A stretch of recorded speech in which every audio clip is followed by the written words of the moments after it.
Chegamos para mais uma sexta-feira. Sextou, Tagarelovers. Mais um episódio inédito do Tagarelando. Que bom ter você aqui com a gente de novo, mais uma sexta-feira. Você que tá com a gente sempre. E você que tá chegando hoje aqui no nosso canal, seja muito bem-vindo, muito bem-vinda. Se você ainda não fez o básico, né, amor? Vamos lá, se inscreve, ajuda nós, vai, curte. Faz o YouTube entregar o conteúdo pra vocês. Então, com a sua curtida, você fala, esse conteúdo é legal, YouTube, pode entregar pra mais pessoas. Então, ativa a notificação, ativa o sininho pra receber todos os nossos cortes, os anúncios. Quando o convidado for, quando for estrear o episódio, você recebe um alerta 30 minutos antes, pra você não esquecer. Então, é muito importante se inscrever, curtir e compartilhar e ativar o sininho. E é muito importante também você seguir a gente nas redes sociais, @podtagarelando no Instagram e também no TikTok. Estão bombando. Onde nós temos lá os nossos cortes, alguns que viralizam bastante. E muita gente chega aqui no canal através dessas redes, né? É, porque vê o corte, se interessa e vai ver o episódio completo. Porque às vezes fala, ai, não tenho paciência. Imagina, gente, é um bate-papo que vai, ó. E a gente tem vários comentários, inclusive, em alguns cortes do YouTube. Vi no TikTok e vim conferir o episódio completo. Isso é muito legal, a gente fica muito feliz quando recebe esse tipo de comentário. Vamos mandar um abraço para os nossos... E se você não é tem verdade, eu assistir, esqueci. Ele sempre esquece a ordem. Esqueço dessa parte. Porque a gente também está nas principais plataformas de áudio. Isso que dá, tá em todo lugar, gente. Spotify, Deezer, Amazon Music, Apple Podcasts, onde você quiser, a gente tá lá também. Gente, tem alguém me ligando? Ligando agora? Avisa que você tá no podcast, pelo amor de Deus. Muito famoso. Muito importante. Então é isso, gente. Também estamos nas principais plataformas de áudio, se você quiser escutar a gente. Agora podemos mandar aqueles abraços especiais pro Paulo Newman, da Newman Graphics, que é o responsável por fazer as nossas canecas personalizadas. Faz canecas, chaveiros, camisetas, squeezes, enfim, uma série de produtos personalizados. Vamos colocar o Instagram do Paulo Newman, da Newman Graphics, para você poder conferir aí um pouquinho do trabalho dele. E claro, vamos colocar o WhatsApp também. Diga que viu aqui no Tagarelando. Olha, quero uma caneca igual. Quero uma caneca personalizada porque eu vou dar de brinde, de presente. O Paulo faz. É sempre um bom presente, né? Sempre um bom presente. Porque você não precisa nem conhecer a pessoa. Faz uma caneca personalizada, ó. Top de linha. Com a gente também a doutora Karina Barrello, da Clínica Barrello, a principal clínica de estética e harmonização social, não. Harmonização facial. Desculpa, publi. Desculpa, doutora Karina.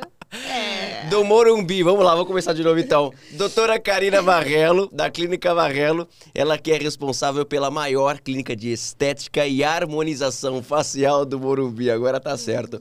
Doutora Karina tá chique. Foi pra Mônaco esses dias e trouxe uma série de novidades que ela vai trazer pra gente aqui no Pod. Vocês veem que ele tá sem ruguinhas? Olha só. Tá fazendo efeito. Tá todo harmonizado. Um novo homem aqui com vocês. E a doutora Karina tem um recado pra gente, não tem? Vamos lá então, vamos ouvir. Oi Lucas, oi Paloma, oi pessoal do Tagarelando. Hoje eu vim trazer uma super novidade aqui pra vocês, que são os fios de sustentação, os fios Aptus, que ele chegou recentemente no Brasil, mas já é muito utilizado em vários países da Europa. E eu estive semana passada em um congresso em Mônaco e esse fio foi muito abordado. Por quê? Qual que é a maior vantagem dele em relação aos outros fios? É o tempo de durabilidade. Ele pode durar por até 2 anos. Então ele vai promover aquele efeito lifting, efeito de sustentação do rosto e rejuvenescimento facial que a gente tanto ama. Se vocês quiserem saber mais sobre esse tratamento, entre em contato no telefone abaixo. Tenho certeza que você ficou curioso, que você ficou curiosa. Doutora Karina Barrello, à frente então da Clínica Barrello. E a gente indica porque a gente confia. A doutora Karina, inclusive, já esteve aqui no nosso Tagarelando, né? Foi amor à primeira vista. Ela trouxe muito conhecimento, muita informação e hoje é uma das grandes parceiras aqui do nosso podcast. Um beijo para a doutora Karina. Um beijo. E para aquela equipe maravilhosa da Clínica Barrello. A gente chega lá, tem bolo, a gente chega lá, tem café. É tudo mimado. A gente fica ali mal acostumado. Beijo, pessoal. Beijo, beijo, beijo. Vamos começar o nosso papo de hoje, que tá interessantíssimo? Bora. Bora tagarelar, então. Vamos lá.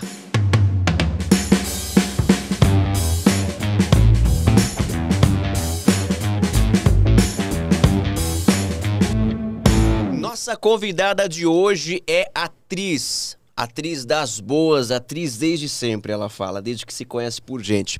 Só que a nossa convidada, ela tem uma história de vida que é fantástica, porque é uma história de superação. Ela é uma atriz e, de repente, viu que a vida acabou pregando uma peça nela. Uma peça que não estava ensaiada. Como será que ela lidou com isso? Que às vezes a vida imita a arte. Não é verdade? E ela que está acostumada a interpretar papéis não estava pronta para isso, mas acabou durante o processo ficando pronta e administrando isso tudo. Vamos saber com ela como é que foi essa história toda? Dani Guedes! Tudo bem? Sextou! Que legal ter você aqui. Obrigado por ter vindo, viu? Obrigada a vocês pela oportunidade. Sabe que um dos primeiros exercícios de voz que eu fiz quando eu comecei a fazer teatro era eu tagalerarei, tu tagalerarás, ele tagalerará, nós tagaleraremos, vós tagalerareis, eles tagalerarão. Tagalerarei, tagalerarás, tagalerará, tagaleraremos, tagalereis, tagalerarão. Tagalerando. Tagarelando. Tagarelando. É um trava-línguas, não é? É um trava-línguas. Mas é o que resume esse programa. A gente não para de falar um minuto. Mas tem convidado que não consegue nem falar tagarelando, conjugou o verbo. É exercício de voz. Antes de entrar em cena. Eu tagarelei. Agora, na primeira foi. Saiu uma vez só, amor. Uma vez só. Tagalerarei, tagalerará, tagalerarás, tagaleraremos, tagalereis, tagalerarão. Mas ela não tá falando tagarelando, ela tá falando tagalê. É tagarê. Tagarelando. Você tá falando tagalera. Não põe defeito no meu exercício de voz, não. Sempre funcionou. Será que eu sempre fiz errado? Eu tagarei. Tagalerarei. E pronto. Tá vendo? Tá vendo? Tá vendo? Será que vamos ter que trocar o nome desse programa, gente? É que é da galera também. Tagarela com a galera. Eu achando que arrasava, que tava falando certo. Não, ela nunca falou certo. É igual eu descobri esses dias que eu uso emoji errado no WhatsApp, sabe? Eu já te falei. Aquele do... Eu uso aquele emoji triste, alegre pra tristeza, não é isso? Eu já falei. Porque tem o sorriso, até aquele olhinho d'água, que é o emocionado com um sorrisinho assim. E o triste com o sorrisinho assim. Quando ele tá triste, ele manda um emocionado. Eu falo assim, mas você tá feliz por quê? Porque eu assim, só olho o olho lacrimejando, entendeu? Saiu lágrima e choro. É tristeza. Você tá vendo? E eu descobri que eu usei, devo ter desejado meus pêsames usando aquele emoji. Mas você nunca chorou de alegria? Já chorei de alegria, mas pra mim aquele emoji era tristeza. Mas mesmo com a boquinha assim? Ai, eu não reparei a boca, aquela cara de dozinha, aquele olho lacrimejando, sabe aquela coisa assim? Tem outros que ele usa errado também. Mas tá bom. Mas mandar emoji errado é melhor que fake news, né? Ah, bem melhor, né? Pelo amor de Deus. Fake news, aliás, nem se cogita mandar, pelo amor de Deus. Bom, a gente falou que você é atriz desde sempre mesmo? Eu tive que ser desde sempre, para aprender a me defender das coisas que o mundo foi me apresentando. Então, como eu descobri a escoliose muito cedo,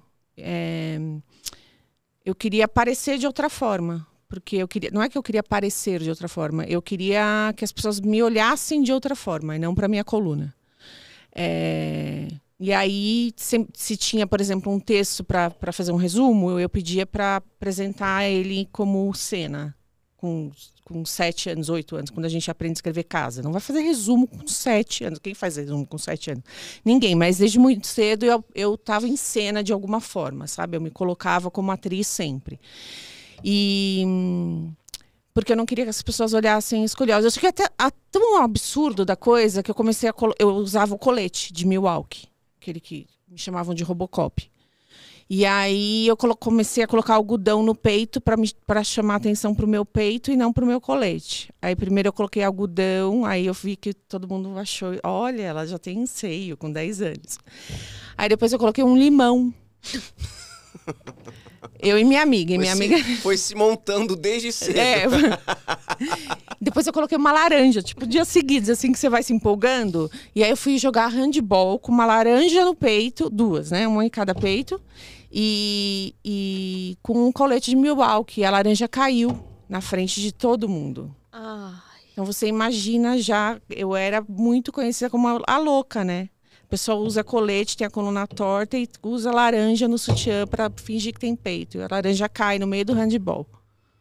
Eu era isso, assim, desde criança. E aí, em um determinado momento, eu decidi que eu não queria mais olhar para minha escoliose, assim. Eu falei, não, eu vou deixar isso de lado porque eu sofro muito bullying, eu quero esquecer que isso existe. E aí eu parei de olhar para minha escoliose. E passei a focar realmente em, eu quero ser atriz, eu quero fazer teatro, eu quero fazer teatro, eu quero fazer teatro. E aí eu esqueci que eu tinha escoliose. E aí foi quando minha escoliose aumentou bastante, mas aí eu já não olhava mais para ela. Então eu tinha um cabelão para disfarçar a minha escoliose, eu fingia, colocava uma luz especial. Eu sempre dancei com a vassoura. Sempre eu dancei com a vassoura, nos bailinhos. Você lembra disso? Não é dessa época, né? Não, acho que não.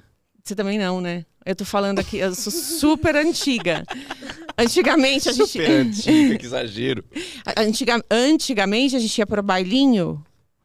Vocês nunca tiveram bailinho? Não. Então, chamava bailinho. E aí tinha uma vassoura que trocava, o menino pegava a vassoura, entregava para outra e dançava com a menina. Certo. E eu sempre dançava com a vassoura. Que Ninguém queria dançar comigo, não. Nossa, ninguém queria gente, dançar. que pesado isso aí. Aí eu joguei o colete longe, porque eu falei, não, isso não é para mim. Eu não quero dançar com a vassoura. Piorou, mas eu nunca mais olhei para minha escoliose. A minha vida inteira, mesmo meus pais fazendo muito esforço para que eu aderisse ao tratamento. Na época eu já era uma escoliose cirúrgica e eu falei, não, eu não vou operar. Não vou. Muito cedo eu já tinha tudo em mente, assim, que eu queria para minha vida. Nada deu certo, mas eu já tinha em mente.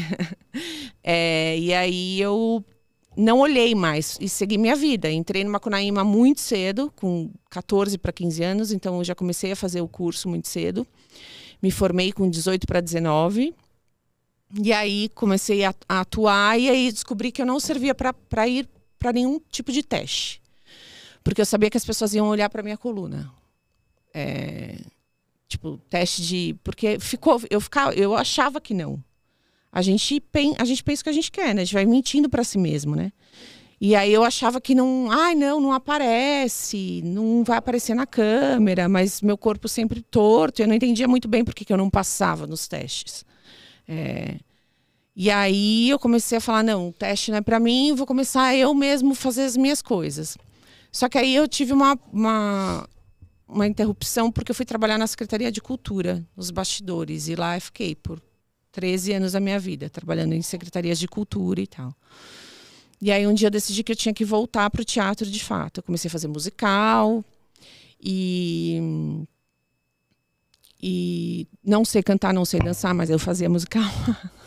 Tinha vontade. Você não sabe ou você acha que não sabe? Não, a gente fazia coisa bacana. Ah lá, tá vendo?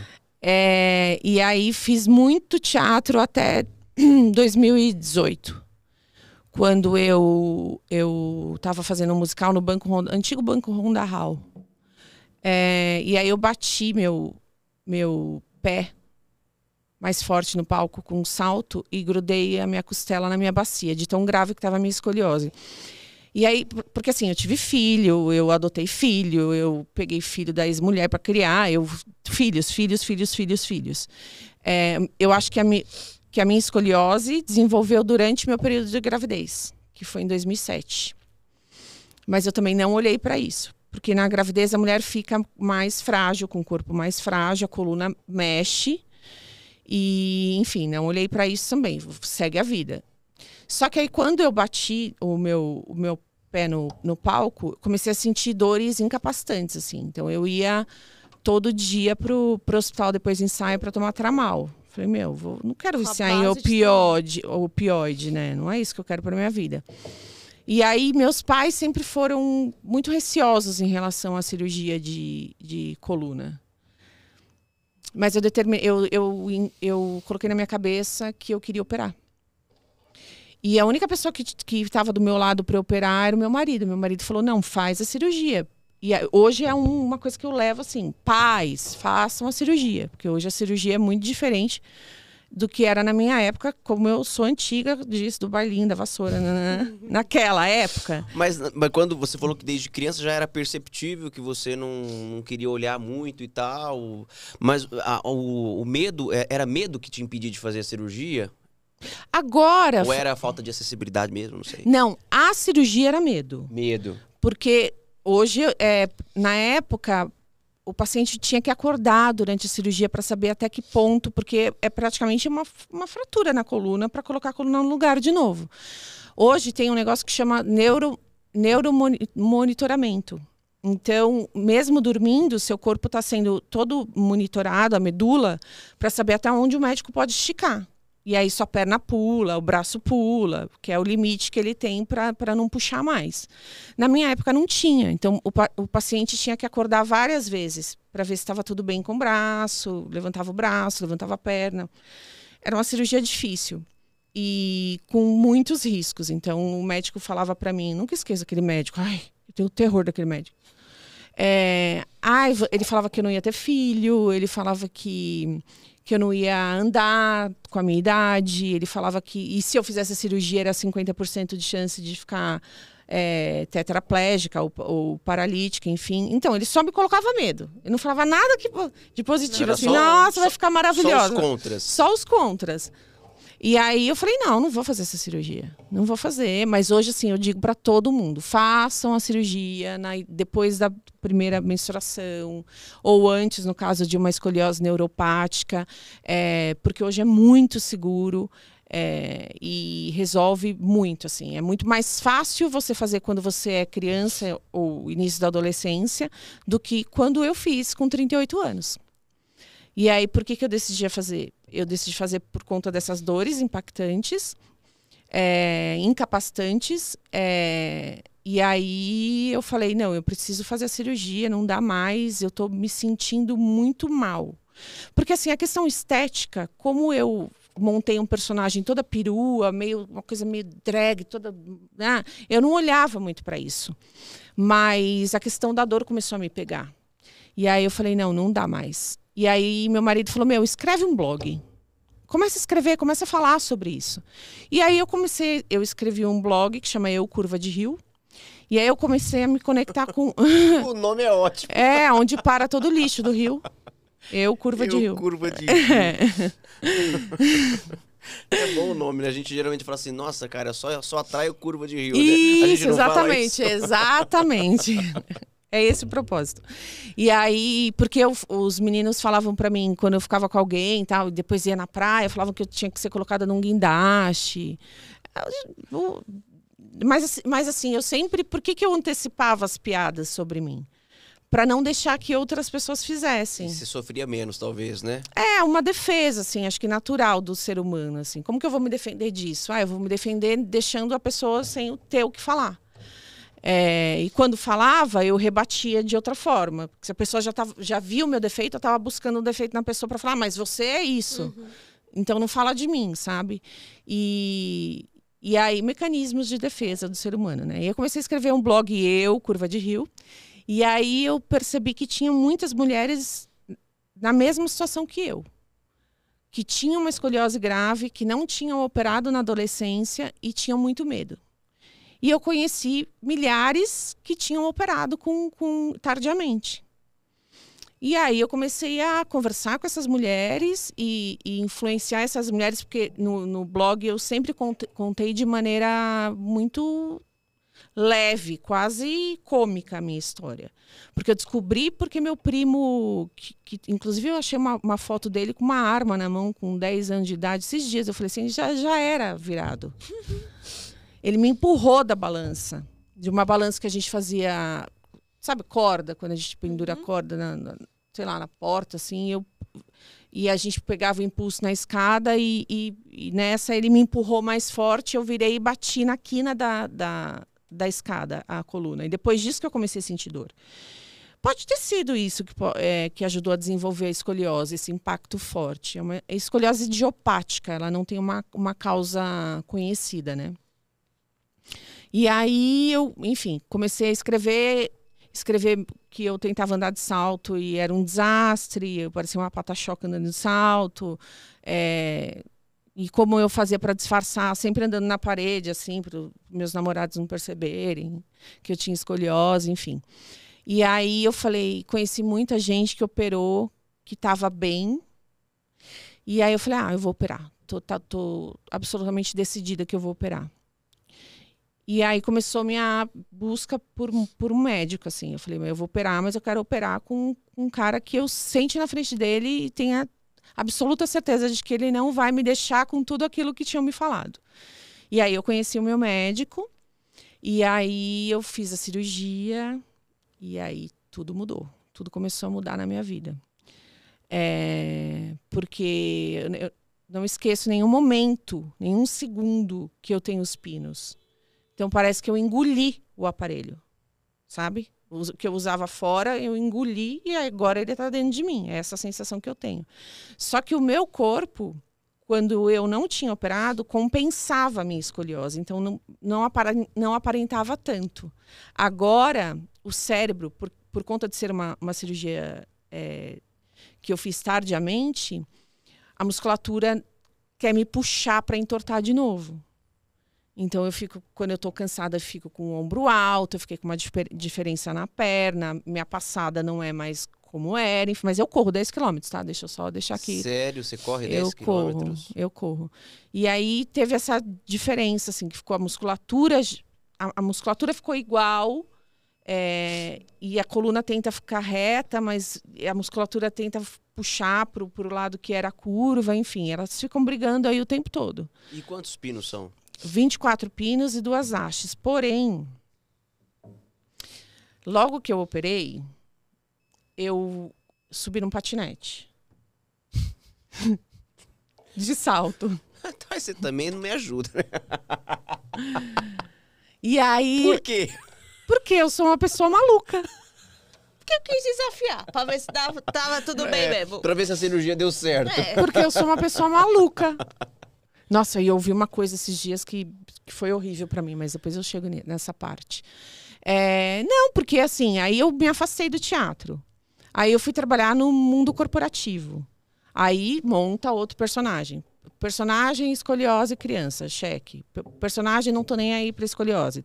Personagem, agora eu sou do mundo corporativo. Aí eu tinha até um nome que eu falava pra mim, porque eu fui trabalhar no mundo corporativo. Eu era outra pessoa. Séria.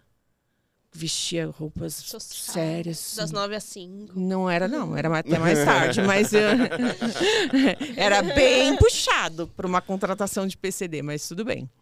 De pessoa com deficiência, desculpa. E aí, tinha patinete para ir de um departamento para outro. E eu achava que eu já estava ótima. Bom, com 4 meses de operada, eu fui até o Uruguai de carro. Sozinha? Não, eu não dirijo, porque eu acho que eu vou morrer que nem a Maísa, drogada na ponte Rio-Niterói. Deus do céu, gente. Mas aí você foi de remédio, tanto remédio que eu tomo, entendeu? Hã? Aí você foi de carro até o Uruguai. Com meu marido. Com meu marido. E aí eu fui deitava o banco, porque eu não aguentava de dor. Não aguentava de dor. Foi quantas horas? Todas. 3 dias. Ele dirigia 12 horas, parava, a gente dormia. Mais 12, a gente chegou no Uruguai. O bom é que ele entra nessas presepadas com você, né? Não, a presepada foi dele. A sugestão foi dele. Eu quero viajar de carro. Quero olhar o Brasil todo. E eu toda dura, assim, ó. Tá, então vamos. Claro, vamos. Vamos sim, querido. Na alegria e na tristeza. E aí, enfim, aí voltando, eu estava trabalhando. Já tarde da noite, eu falei assim, vou dar um rolê nesse patinete. E não tem ninguém que fala pra mim, não faça isso, Daniela. Vai, vamos ver quem chega primeiro. Ainda postou corrida de patinete. Mas o meu era tipo um Fernando Pires, assim, de 30 centímetros que eu usava, sabe? Andava assim, ó, dura e de salto. Eu falei, vamos. Você era obrigada a andar de salto? A minha cabeça me obrigava, né? Tá. Entendeu? Não era obrigada. Eu queria ser a corporativa, entendeu? Fazia parte do personagem, lembra? Teve personagem. Chamava Núbia esse personagem. Núbia? Mas chamava na sua cabeça ou você se apresentava como Núbia? Não, chamava Núbia na minha cabeça. Eu era certo. Núbia, eu era uma pessoa do mundo corporativo, que eu achava que eu era diretora. O cargo era um dos mais baixos que tinha, mas eu era Núbia, terninho, entendeu? Eu tinha que, porque senão eu não ia aguentar. Isso tudo na sua cabeça? Tudo na sua sua cabeça. Um eterno teatro. A minha cabeça é um eterno teatro, mas você me definiu muito bem. Eu tive que fazer da minha vida uma peça. porque com as coisas que se apresentaram. Eu acho que é muito isso, assim, sabe? Eu nem sei quem sou eu mesmo. Eu acho que eu sou o tempo todo um personagem. Não, eu sei quem sou eu. Não sei não, faço terapia. Ninguém sabe, né? A gente faz terapia para descobrir. Acho que quando a gente descobre, a gente morre. É isso? Pode ser que seja. É. Eu acho que a questão da terapia é exatamente sobre descobrir quem a gente é. Então, por essa lógica, ninguém sabe quem é. Se for isso, eu não tive alta e eu não vejo uma alta, então eu não vou descobrir. Por enquanto eu não descobri, também não vejo uma alta aproximada, assim. Então tá tudo bem. Mas e o patinete? O patinete. É. Eu quero saber o fim dessa Porque história. a gente começou no patinete, a gente já foi pro Uruguai. Sabe que você entendeu? Porque tem uma questão que aí depois da cirurgia da hipófise, que eu vou chegar lá, eu fiquei com TDAH. E aí eu volto. Limpar minha casa é uma coisa maluca, que eu desmonto tudo. Vamos lá, patinete. O foco é o patinete. Então, tinha uns meninos que eram bem mais jovens que eu. E eu querendo bancar a jovencinha, entendeu? A Núbia é jovem. A Núbia jovem, que a Núbia era jovem. Era... Faria Limer. Exatamente lá que eu trabalhava. Isso, aí eu queria ser os Faria Limer, que vai tomar cerveja na padaria depois e tal. E aí, vamos ver quem chega primeiro. E era bem longe o outro lugar. Aí eu de salto, eu não sei andar de patinete. Eu não sei por que eu subi naquele trem. E aí vai dando impulso com o salto e vai. Pelo amor de Deus, outro pino agora na mão, não? E aí eu fui correndo e imagina, caí. As pernas para cima e, enfim, caí. Quanto tempo depois da cirurgia? Eu operei em junho de 2018, foi em janeiro de 2019.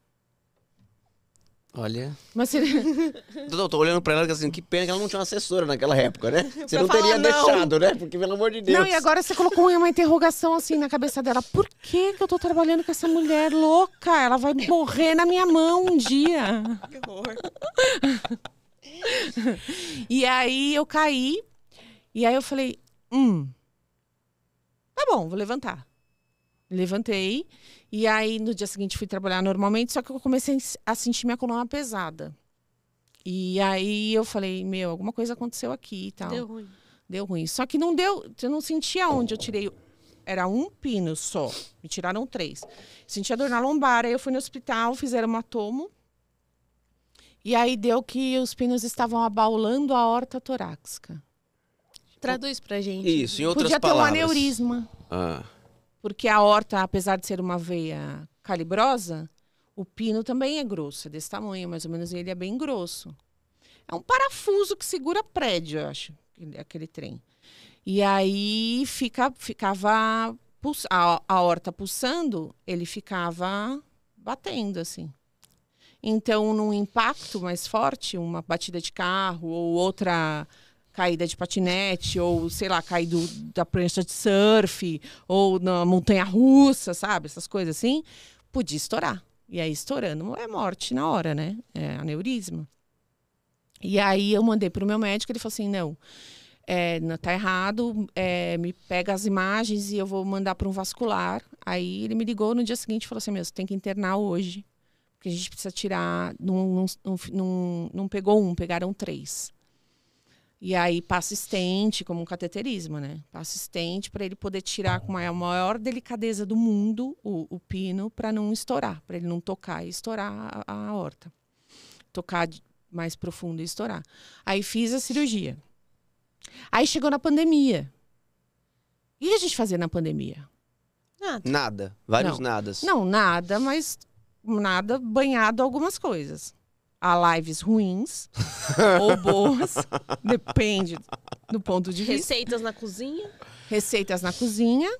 Brigas familiares. Não tive brigas. Porque o pessoal, eu tive briga, sim. o pessoal falou assim que durante a pandemia a gente se encontrou com a esposa, com os filhos e a treta aumentava. Isso é o povo falando. Era uma coisa tão absurda que eu lembro que uma vez eu fui visitar minha mãe, eu coloquei um plástico assim em mim para poder ela no portão e eu tocar a mão da minha mãe. O que era aquilo, né?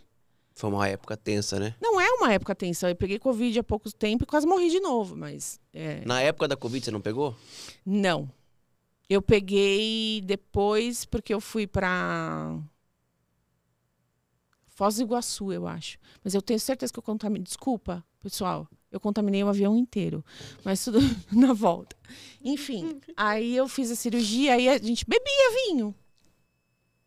Não julgo. Live, meu marido, cerveja, eu bebia vinho. Adorava tomar um vinho. E aí eu tomei um pouquinho mais, porque umas lives que ele via que eu não gostava, me irritava, entendeu? O gosto musical dele me irritava. Sertanejo, sertanejo. Com certeza. Ah, não, eu vou me retirar. Na cara dela. Então, você toca aqui o programa que eu vou ter que sair. Eu adoro sertanejo. Você gosta? Não só gosto, adoro. Ah, que bom. Então... Sou o rei da sofrência. É mesmo? É. Ah, desculpa. E no karaokê, então? Você nunca me viu cantando. Evidências. É lógico. E nessa loucura. Tá vendo? Não, mas essas eu gosto. E aí, por causa da live dele, você tinha que tomar umas tacinhas a mais de vinho. Tinha que tomar umas tacinhas a mais de vinho. E nessas tacinhas a mais de vinho... Você caiu da cama. Caí da cama. Exatamente. Caí da cama, bati a cabeça e bati a coluna. Porque eu não caio, né? Eu me estatelo no chão. É uma coisa que a pessoa de baixo ouve, o trem. Porque eu sou uma coisa descarrilhada, assim. Não é pra cair bonitinho, que nem menininha. Não, eu caio, entendeu?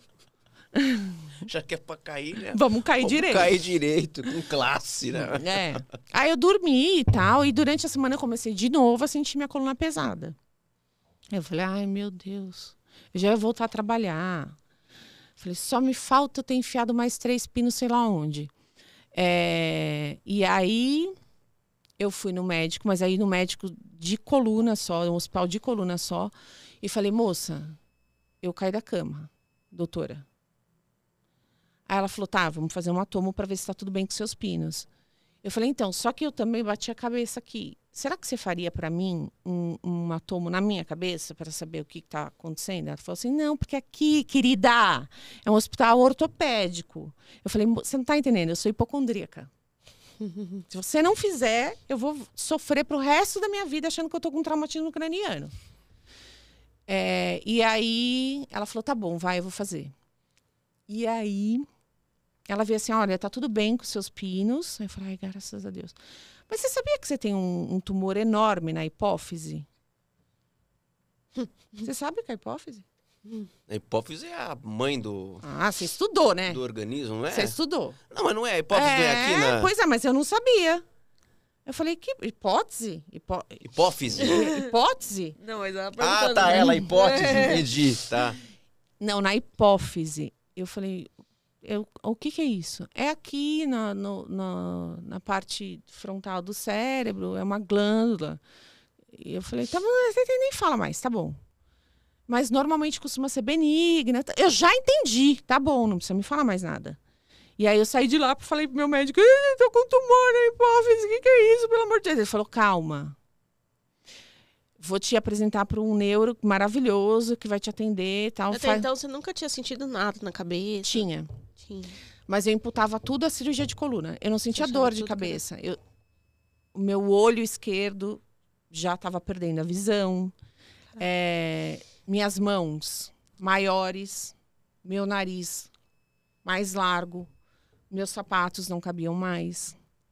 Quando eu saía de uma posição deitada para sentada, eu sentia muita tontura. Então, aí eu fui fazer os exames e meu tumor era produtor de H. Eu tinha acromegalia. Eu ia ficar com a carinha da Fiona, sabe? As extremidades crescem. Então, cresce mão, cresce pé, cresce nariz, cresce orelha, a mandíbula fica mais quadrada e tal, enfim. E eu já estava meio assim, depois eu tenho foto assim, do antes e depois, é inacreditável. Eu saí da cirurgia já desinchada, tudo menor, assim.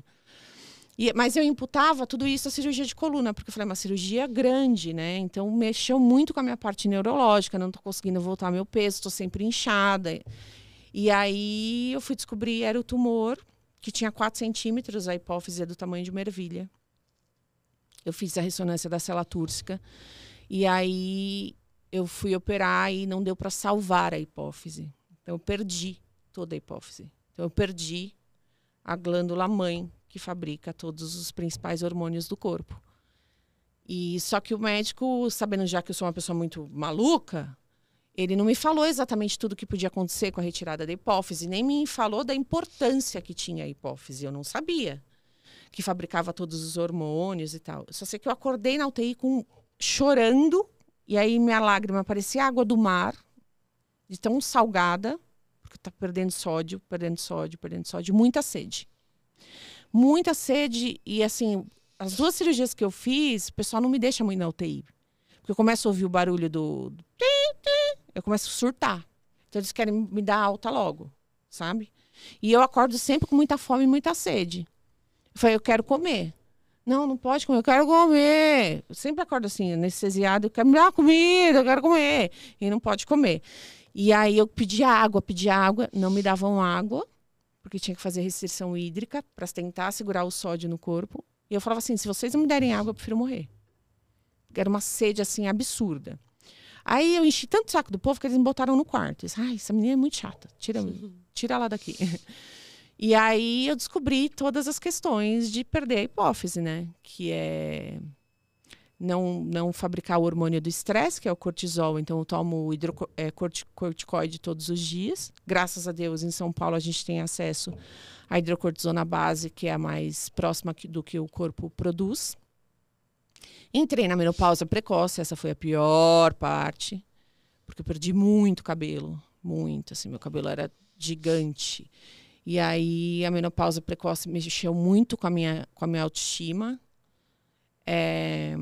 Enfim, todos os hormônios que, aí por conta da perda de sódio, eu tenho diabetes insípidos, então eu não controlo a urina. O volume de urina e o volume de água que eu ingiro. Eu tomo. Que eu tomo. Melhor. Ingiro tá certo, eu acho, mas melhor falar tomo, né? E eu sou sensível à medicação que controla isso. Então, assim, às vezes eu tomo 12 litros de água. E urino 12 litros e faço 12 litros de urina, de xixi. Então, ainda eu consigo compensar, assim, sabe? Tô fazendo xixi, mas estou bebendo água. Uhum. Mas às vezes eu não consigo compensar. Se está muito calor, enfim, eu perco mais líquido do que eu estou ingerindo, sabe? Mas eu tento regular com a medicação, mas é uma medicação que eu sou extremamente sensível e cai meu sódio.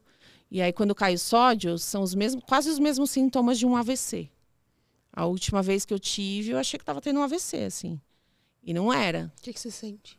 Uma pressão na cabeça muito forte, aí a pressão arterial sobe. E aí você começa a ficar com fraqueza muscular e extremamente confusa. Até que chega uma hora que você não consegue mais responder nada.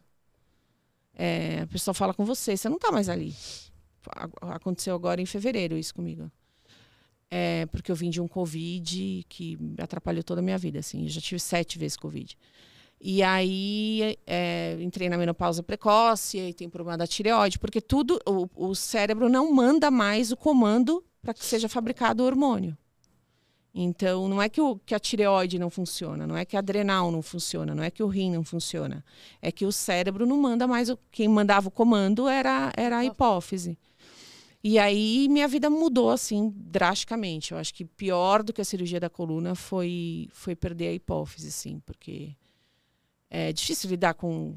Não são 2 coisas, são 5, 6, 7, 8, 9, 10, 11, 12 CIDs, né? E durante a cirurgia, pelo trauma da cirurgia, eu tive meningite no intraoperatório. Enfim, foi uma cirurgia bem tensa. Eu fiquei com TDAH por trauma. E aí, várias vezes eu fico confusa. Mas aí eu fico confusa por causa do sódio, ou por causa do TDAH, ou por causa disso. Porque mexeu com hormônio, que desregula tudo. E você estava comentando antes que não consegue dormir mais também direito, né? Não. Isso é uma coisa que desregula muito também o organismo, né? Muito. Quando você não tem horas de sono. Não tem. E aí eu tomo uma medicação que é o GH, que hoje eu reponho, que eu preciso de 8 horas de sono ininterruptas. E você não consegue? Cara... Não. Você dorme quantas horas? Não, eu tenho que tomar medicação para dormir, assim. Mas hoje aí você só dorme 8 horas se tomar medicação? Não, eu só durmo se eu tomar medicação. Só dorme com medicação? Não durmo sem medicação. Quantos remédios você toma hoje por dia? Eu tomo Puran, para tireoide, hidrocortisona, que é o corticoide, DDAVP, que é o que segura, que regula o rim. Estradiol, que é o hormônio feminino. Agora eu parei um pouco porque eu tive trombose. Você já assistiu Joseph Klimber? Não, eu não. Nunca assistiu? Não. Ah, tá. Ele tem todas as questões do mundo e acaba como peso de papel. Todos os CIDs do mundo acontece com ele. Eu acho que eu sou um pouco isso, assim. Eu tenho todos os CIDs do mundo em mim. E um dia, talvez, eu acabe como peso de papel. Você sabe que, assim, interessante dessa história é que foi a partir da queda da cama que você descobriu o tumor na hipófise. Então... Se você não tivesse tido essa queda, por exemplo, por causa dessas taças a mais de vinho, você teria descoberto, mas ainda mais tardiamente. Eu acho que eu não teria dado tempo. Eu acho que, como eu já estava com rebaixamento do que é o asma óptico, e já estava pressionando algumas artérias, podia ser que tivesse um AVC e não ficar sabendo nunca o que muito era. Doido isso, né? Parece que tinha que passar por isso, né? É, por isso que, tipo, hoje eu falo, diagnóstico precoce de tudo que você puder fazer é a melhor solução. Porque muita gente morre sem saber que tinha um tumor na hipófise. Tem um AVC sem saber. Tumor, quando a gente fala essa palavra, a gente já fica muito assustado. A gente já lembra de morte quando fala de tumor, de câncer. Infelizmente, né? Porque realmente é uma doença grave e assustadora. É assustador. Mas como me foi vendido de uma forma... Porque meu médico da coluna deve ter falado pro neuro, olha, ela é meio louca, então vai com calma. Ele não explicou para mim tudo o que aconteceria. Então, por exemplo, ele me falou, olha, você tá vendo? Você tá ficando com o narizinho largo, né? Com a carinha mais inchadinha. Você vai sair com o nariz fininho. Então, eu achei que eu tava ganhando uma rinoplastia. Eu falei, uma harmonização facial. Gente, que maravilhoso. Eu tenho um negocinho aqui na cabeça que vai me dar uma nova cara, maravilhoso. Não, quero fazer. E aí eu não sabia o que era. E eu fui descobrindo por conta das ONGs que eu comecei a fazer parte e comecei a entender o que era. Você não é daquelas que pesquisam no Google quando descobre alguma coisa? Porque mas eu não fiz mais, porque depois da cirurgia da coluna e já por conta do tumor, eu desenvolvi ansiedade generalizada. Não sei se estão percebendo que meu olho está piscando. Ansiedade. E síndrome do pânico. E a última vez que eu tive ataque de pânico, eu estava pesquisando sobre síndrome do pânico. E eu estava tranquila. E a hora que eu li tudo aquilo... Eu tenho. Não, eu fui para o hospital. Meu marido já estava todo mundo dormindo. Eu peguei um Uber, fui para o hospital. Tomei, acho que 2 diazepam, mais um remédio para alergia, aqueles que dá sono. Pedi Uber de volta. O enfermeiro falou, você não está bem para ir sozinha. Eu falei, moço, eu preciso chegar na minha casa antes das 7, meu marido vai acordar. Eu preciso ir de Uber. Eu falei, só que aí eu precisava passar no caixa eletrônico para pagar. De Uber não, né, gente? De carro de aplicativo, não vamos monopolizar o negócio. E aí eu parei no caixa eletrônico e ele... Eu falei, você desce comigo? Peguei o cartão do meu marido. Aí ele falou, desça. Aí eu fui assim, encostada nele, totalmente dopada. E aí teve um saque de, tipo, R$600. Aí eu cheguei, dormi, tirou mais, eu não tinha noção, assim. Aí eu falei, nunca mais eu pesquiso nada no Google. Por isso eu tive crise de pânico. Por isso. E aí meu marido falou, ele acordou, eu estava deitado dormindo, e depois ele me falou assim, Daniela, teve um saque de madrugada na minha conta, R$600, o que é isso? Eu falei assim, não sei. O que aconteceu? Você não contou? Não, depois eu contei, né? Porque agora eu tô fazendo a terapia que eu tenho que contar tudo pro meu marido. Até porque se eu não tivesse contado, ele ia estar sabendo agora. Mas depois eu tive que contar, né? Caramba. Enfim. E você falou que você faz terapia. Quando é que você começou o Start? Porque, olha, para lidar com tudo isso, desde criança, quando você começou a fazer terapia? Eu não comecei Start nenhum. Foi meu marido que falou, você vai pra terapia ou a gente tem um problema sério aqui. Ele que eu falei, então eu vou pra terapia. Então foi recente que você começou a fazer? Não, já faz uns 2 anos. Recente. Perto de tudo isso que você viveu? Mas assim, precisa fazer terapia. Assim, eu descobri que não dá, né? Todo mundo tem que fazer. Porque eu ia sobrecarregar muito a minha família. Mais do que eu... Porque hoje, além de tudo, eu faço... O teatro que eu faço, o Teatro Raro, a companhia Teatro Raro, é uma companhia que fala sobre doenças e pessoas com deficiência e comorbidades invisíveis e tumor. Então, é o tempo todo isso, praticamente, na minha vida.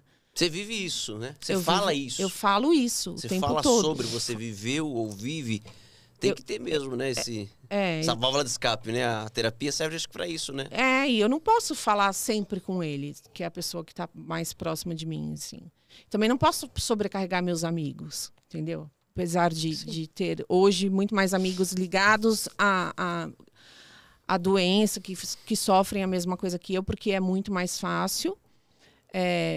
Eu achava que muita gente tinha me abandonado, tinha saído da minha vida, mas, na verdade, acho que a gente fica um pouco recluso, sabe? Eu liguei para os meus amigos e falei, Thiago, você não me ama mais? O que acontece? Ele falou assim, não, eu continuo te amando. Te liguei várias vezes para você vir, ensaiar a peça, mas eu achava que era impossível voltar para o palco. E você que sempre falou não. E eu falei, caramba, é mesmo, né? Tipo, eu falei não muitas vezes. Então, eu achava que as pessoas tinham se afastado de mim, mas eu me afastei muito, né? E aí, quando eu perdi a hipófise e vieram todas essas questões, eu continuei no mundo corporativo, mas aí eu falei, cara, não dá mais. A Faria Limers não é para mim. Não é o que eu acredito, não é o que eu quero, não que eu não acredito. Acho que as pessoas devem fazer e fazem. Sim, mas não era para você. Mas não era para mim, assim, eu estava tendo muita crise. A gente chama de crise adrenal. É a glândula adrenal que fabrica o cortisol, que é o hormônio do estresse físico e emocional. E aí, é por isso que eu tomo corticoide todo dia. E aí eu estava tendo muita crise, porque quando eu chegava num pico de estresse, eu ainda não sei identificar se eu estou com estresse a mais e eu preciso tomar a mais a dose. Então eu sempre deixo chegar no limite. O limite já é eu preciso ser internada para tomar na veia. Então eu estava tendo muita crise no mundo corporativo, um atrás do outro. Aí eu falei, não dá, eu preciso sair disso. E aí você criou o Teatro Raro? Não, e aí eu fiz uma peça muito bacana, que foi foi o início de um grande trabalho. Antes de eu operar a coluna, porque eu fiz musical e ainda quis entrar em cartaz de novo, que é a mais forte do Strindberg, no Teatro Augusta. E aí muita gente me viu, enfim, o Cacá Rossé, a Cristiane Trisser, muita gente foi me ver, então eu comecei a desenvolver um bom trabalho. E aí foi o último trabalho que eu fiz no palco, porque eu operei a coluna. E aí, muito provocada pelo meu diretor, ele falou, você tem que voltar com a mais forte, você tem que voltar com a mais forte. Aí ele foi na minha casa me visitar e falou assim, aí, quando você vai parar com essa coisa de mundo corporativo e voltar a fazer o que você tem que fazer? Eu falei, agora. Só que imagina. Ele falou, então vamos começar a ensaiar? Eu falei, vamos começar a ensaiar. Aí, então vamos voltar com o Stronger, a mais forte? Vamos voltar. Ligamos para a atriz, enfim, uma companheira de vida que eu tenho, a Sara. E ela falou, claro. Aí no meio do ensaio eu falei, comecei a ensaiar, tendo muitas crises, porque eu achava que eu não era capaz mais de decorar texto. E por essa confusão que às vezes a gente tem, pela falta de hormônio, ou pelo TDAH, ou pelo menopau, pelo sódio, potássio, né? Depois do ensaio eu ia para o hospital. Principalmente que na semana de estreia, assim, eu já tinha um combinado assim, com o hospital. Eu falava assim, cara, eu vou fazer alta pedido. Vou ensaiar. Eu tinha entrevista, fui capa do Estadão, enfim. Eu falei, gente, eu preciso sair. Eu vou sair, mas amanhã eu volto. Então eu saía, fazia o que eu tinha que fazer e voltava para o hospital. Muito medo de subir em cima do palco. E aí, mas durante o período de ensaio, antes da estreia, eu falei assim, não, para, não é isso. Não é isso que eu quero fazer. Eu tenho muita informação para passar sobre coisas que poucas pessoas conhecem.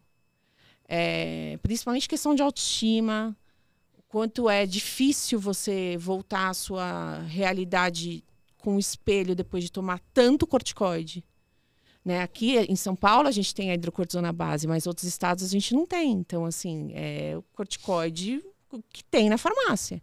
E tem muito efeito colateral, né? Eu, por exemplo, logo que operei, inchei. Estou falando de inchaço, não estou falando de ter engordado, estou falando de inchaço. 30 quilos por conta do corticoide. Isso me fazia muito mal. Sem cabelo, né? Parecia o Cebolinha, inchada, enfim. E eu passei por tudo isso. E eu consegui... Porque eu falo, não pelo amor de um homem, que muitas vezes a gente joga a responsabilidade do nosso amor próprio, a gente joga para outra pessoa amar a gente, né? Principalmente uma situação de doença, quando tem muito abandono, né? Mulheres com câncer, mulheres com tumor, mulheres com doença invisível, mulheres com deficiência, ou mães nessas condições, mais de 90% são abandonadas pelos parceiros. E não conseguem retornar ao mercado de trabalho. Eu falei, não, eu não quero isso. Eu quero ficar bem de novo. Só que é um bem diferente do que eu era. É um bem com uma nova realidade. E aí eu falei, eu preciso passar essas informações todas que eu tenho, porque eu preciso ajudar outras mulheres a reconquistar a autoestima. E aí eu falei, eu vou adaptar o texto, a gente vai adaptar o texto para pessoas com deficiência e para pessoas com comorbidades. E aí meu diretor adaptou todo o texto e eu falei, agora é o que eu quero falar. Agora eu quero levar a informação através da arte. Porque isso muda. A arte muda. Você pode não prestar atenção no médico, mas você presta atenção no espetáculo de teatro. E minimamente você absorve as informações. E aí estreamos a Mais Forte, comecei a fazer para ONGs de mulheres com comorbidades raras, invisíveis, pessoas com deficiência. E aí nasceu a Companhia Teatro Raro. E hoje ela é uma companhia de quase 100% pessoas com deficiência e com comorbidades raras. E todas as peças tratam dessa temática? A gente fez Stronger, agora eu estou com um projeto com o João, que eu entendi que Stronger foi importante, mas a gente precisa trazer isso para a comédia.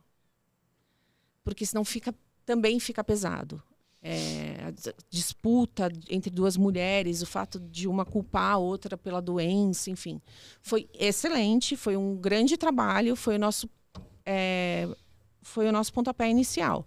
Mas as pessoas as pessoas precisam de leveza, o mundo está muito pesado, né? E aí, a doença em si já é pesada. A doença em si já é pesada. Então, assim, as pessoas saíam emocionadas, chorando, e isso, tudo bem, foi muito importante. Mas eu acho que agora o nosso segundo trabalho é um trabalho de comédia. Então, a gente tem uma peça incrível que chama Surtadas, que sou eu e a Sara, e agora a gente tem um outro espetáculo, eu e o João, que são os dois de comédia. E aí, esse ano, a gente vai trabalhar... A gente tem Stronger, ela é minha queridinha, tá ali, a gente vai fazer no Espírito Santo, enfim. Mas agora, a partir de agora, esse ano, pelo menos, vai ser todo de comédia. Porque somos pessoas que aprenderam a tirar sarro de si mesmo.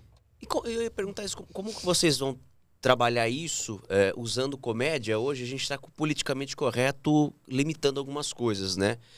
Como que você traz, por exemplo, esse tom mais leve ou essa comédia, ou como você mesma disse, a gente aprendeu a tirar sarro da gente mesmo para esse espetáculo, sem que cause a impressão de que está sendo desrespeitoso, de que está sendo, sabe? Sim. Você entendeu onde eu quero chegar? Sim, eu entendo, é uma linha muito tênue, que a gente tem que tomar muito cuidado para não agredir ninguém, porque eu tô aprendendo ainda. Mesmo uma pessoa com a mobilidade reduzida, eu tô aprendendo tudo. Todos nós estamos aprendendo, né? Tudo.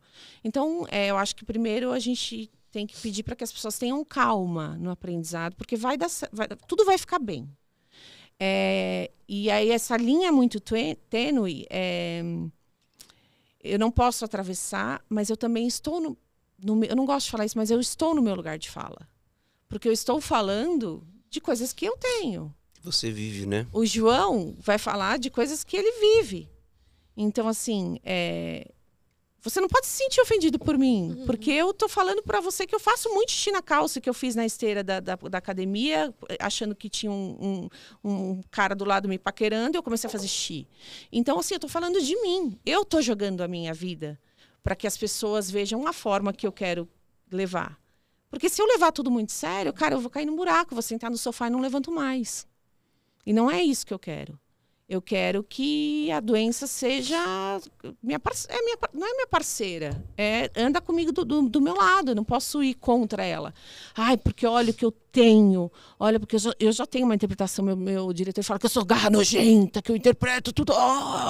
Eu não posso ser isso na minha vida, eu tenho que levar de uma forma leve. E como eu te disse, às vezes a gente até usa isso como defesa, né? A gente joga a comédia. Eu ouvi de um professor de teatro meu que a comédia a gente ri de tudo aquilo que a gente tem medo. Que desperte algum medo ou alguma identificação na gente. Então, assim, uma vez eu errei.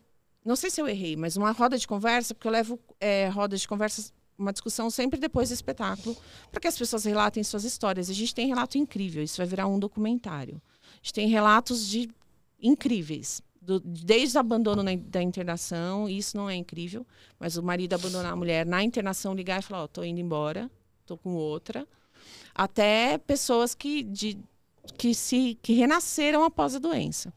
E aí, quando eu relato que eu enchei 30 quilos depois do corticoide, teve uma pessoa que se ofendeu. Porque ela achou que eu estava falando sobre estar acima do peso. E não é isso. O inchaço do corticoide é uma coisa totalmente diferente, né? Do que uma pessoa que engordou, que ficou mais... como que se fala isso? Sim, que ganhou alguns quilos aí. Que ganhou quilos porque comeu. E, de certa forma, isso não é pode ser saudável ou não, depende dos exames, depende de como a pessoa se enxerga. Eu não estava bem com aquilo. E quando eu coloquei isso na roda, teve uma pessoa da plateia que se ofendeu. E eu pedi desculpa. Eu disse, olha, não quis ofender. Eu quis dizer que o inchaço do corticoide é um efeito colateral sério. E para mim não era bom.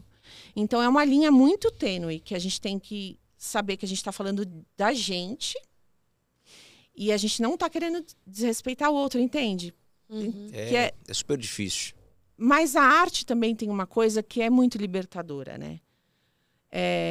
Eu não acho legal uma pessoa que não tem deficiência fazer piada com quem tem. Uhum. Mas eu não vejo problema numa pessoa que tem deficiência fazer piada de si mesmo, porque ela sente a dor. Ela sabe o que é pesado para ela. A outra pessoa tá supostamente fazendo uma coisa que ela não sabe. Sabe?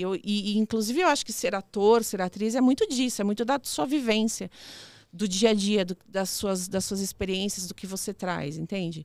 Então, é uma linha tênue, mas eu entendo que é o meu lugar de fala. E que, mesmo sendo uma comédia, não é desrespeitoso, porque eu não estou tirando sarro da doença, mas as condições que eu vivo que são engraçadas, cara. Não é normal uma mulher fazer xixi, meu marido acordar e ter uma mulher que fez xixi na cama, parece que eu sou um neném. Não, entendeu? Ou eu choro, ou eu dou risada. Eu preferi dar risada. E é isso. E a gente entende que agora é um pouco que o público quer ver. Porque as pessoas estão se sente assim, não sei se sou Totalmente. Eu só que sinto, a energia da sociedade está um pouco pesada. Tá pesadíssima. Assim. E eu achei que seria... Sobretudo, né?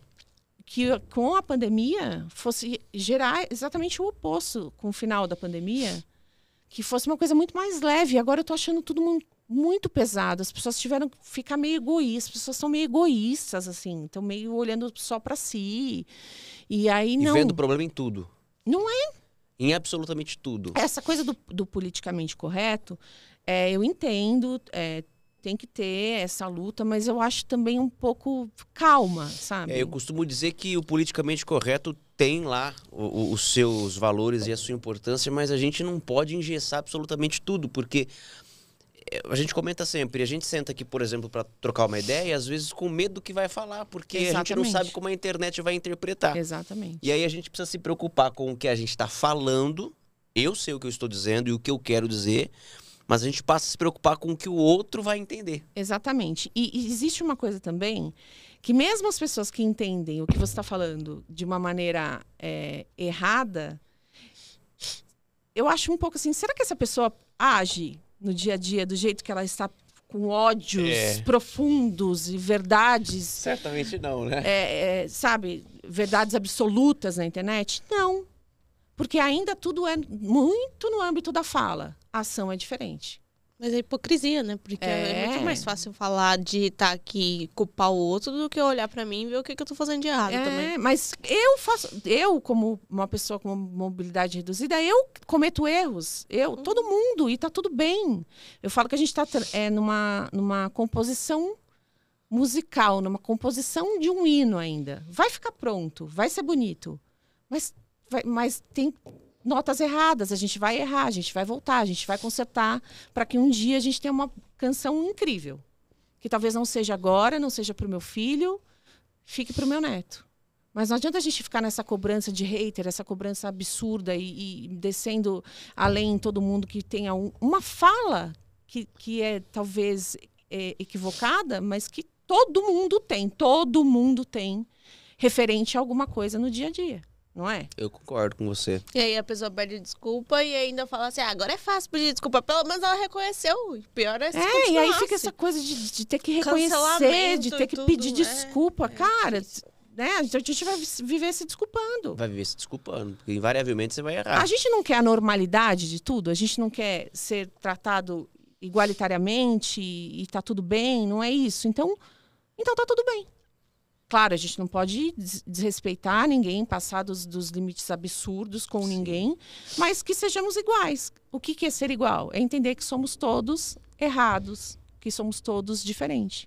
É isso. E aqui a gente também não está querendo relativizar, né? Porque muita gente se sente ofendido com uma palavra ou outra que você diz ou que você solta sem querer. Não é relativizar que isso é certo. Porque às vezes as pessoas falam assim, todo mundo sempre falou, mas sempre foi errado. A gente precisa corrigir. Não, ok, a gente pode tentar substituir uma palavra pela outra, mas a gente não precisa dessa raiva, né? Desse ódio de querer enrijecer absolutamente tudo. Você não pode falar nada. Você tem que pensar para falar.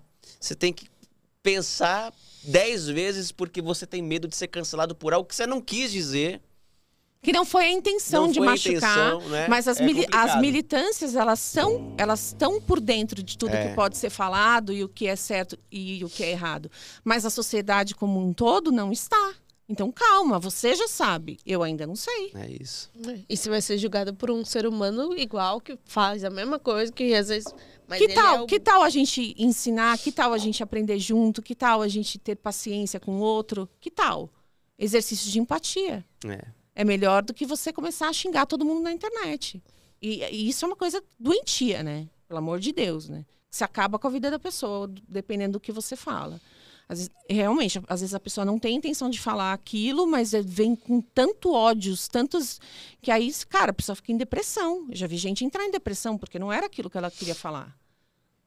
Foi um erro, uma interpretação errada, enfim, de quem lê, sei lá, enfim. A internet é uma coisa muito maluca, né? Às vezes eu já pensei em cancelar o WhatsApp, eu já pensei em sair do Instagram, mas eu falo, não, tem bastante...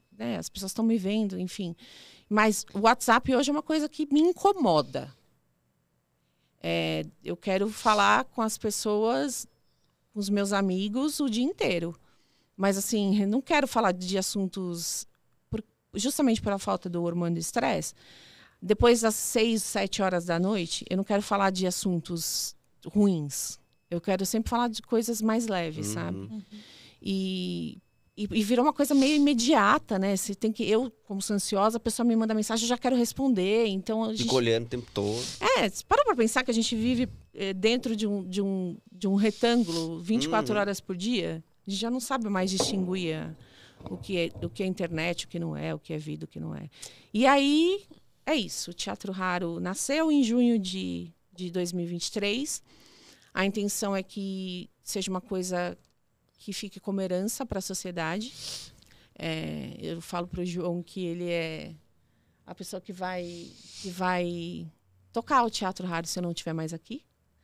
Porque eu já iniciei um trabalho e talvez eu não sei quanto tempo eu tenho. E aí eu já sei as pessoas que eu quero que toquem isso e que fique para a sociedade, sabe? Hoje o Teatro Raro não tem um apoio, a gente faz tudo com muito suor, com muito por nós. E aí eu peço que as pessoas, quem sentir que pode ajudar, não é ajudar financeiramente, não é isso, mas divulgar, que façam parte, pessoas com deficiência venham até nós, pessoas com comorbidades venham até nós, é criativo, quer montar um texto, traga, vamos fazer leitura. É isso, sabe? Que o Teatro Raro chegue para as pessoas, para que as pessoas entendam o trabalho que a gente desenvolve. Teatro Raro? @Teatro Raro, meu @Dani Guedes, e lá tem tudo. Tem muita besteira, tem muita coisa séria. Vamos lá, Dani, a gente tá encerrando, mas vamos mostrar aqui a caneca e a camiseta também. Vamos divulgar aqui, gente, para poder encerrar com chave de ouro o nosso tagarelando de hoje.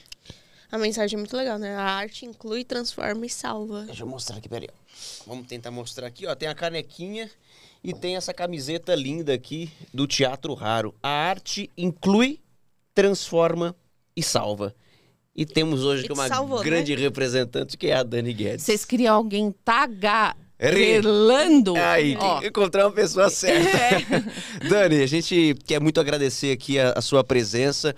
Teríamos conteúdo para mais 2 horas de podcast, mas eu tenho certeza que não faltaram oportunidades, porque a gente quer continuar acompanhando o seu trabalho. Então, obrigado por ter vindo. Muito obrigada pela oportunidade, de verdade, de poder falar um pouquinho. Desculpem se falei algo errado.